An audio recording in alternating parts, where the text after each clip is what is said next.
No lo leas, era una fría y oscura tarde de invierno, estaba un poco mareado. Así que decidí acostarme, no eran más de las 6, pero así lo hice. Me encontraba en una larga y oscura sala en la cual abundaban los libros de magia negra y brujería. En ese instante se me vinieron las débiles palabras de mi abuelo Mauricio antes de morir. No lo leas. Yo no le encontraba sentido a esas pocas palabras, así que decidí explorar la gran sala. A medida que avanzaba una débil brisa me producía escalofríos. Seguía caminando hasta llegar a un camino sin salida y adornada con una estatua de marfil. Era muy raro ya que en el suelo había dibujado un tablero de la famosa Ouija y en la parte posterior habían dibujado unas palabras escritas en latino. Eso era lo que yo pensaba. Comencé a leerlas aunque me costaba mucho trabajo. Fue entonces cuando escuchaba unas voces de fondo que me decían: Pedro, despierta. Pedro, ¿quieres despertarte de una VZZZZ?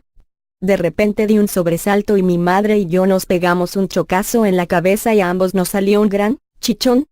Decidí ir esa noche a la discoteca para despejarme un poco con mi amiga Carmen y le conté el extraño sueño. Ella no paraba de reírse, en cambio yo no le veía la gracia pues tenía el presentimiento de que algo no muy bueno iba a ocurrir.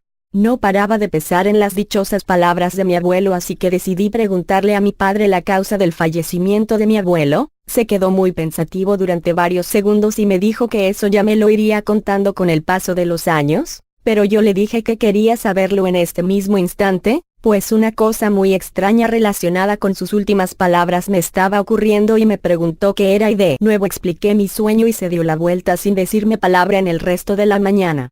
Al día siguiente, me enteré de que mi abuela había muerto en un accidente de tráfico cuando se dirigía a mi casa. Fue entonces cuando mi padre me explicó la causa del fallecimiento de mi querido abuelo. Había muerto 12 horas más tarde de hacer la Ouija, pero la causa no se llegó a saber, aunque mi padre me dijo también: no lo leas, y desde entonces mi padre piensa que fue porque él había leído algo que no tenía que haber leído.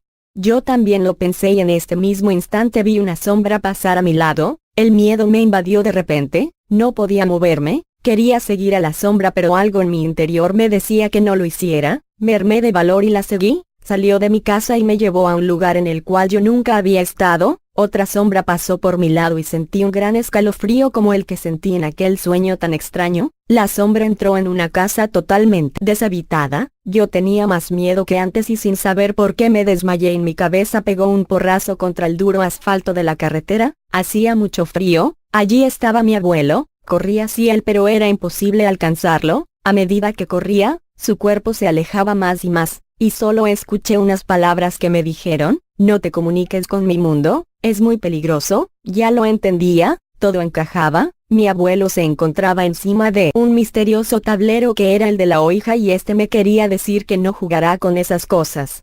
Me encontraba tendido en el jardín de la misma, todo había sido un sueño y vi que algo turbio estaba asomado a la ventana de la última planta de la casa.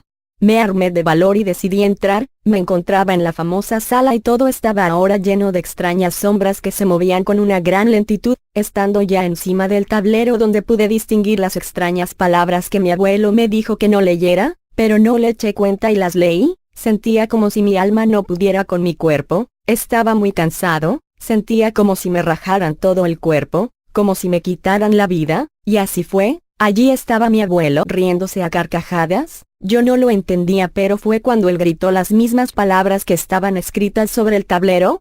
Si vos estés que releerla pa' ser no polles de la vier.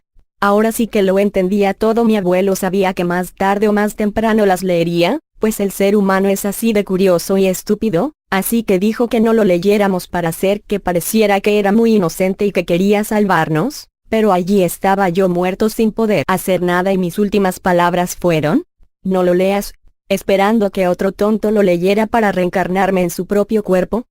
El mayor error de todos fue que la leyenda dice que será castigado todo aquel que lo leyera, así que desafortunados ya sabéis lo que os espera.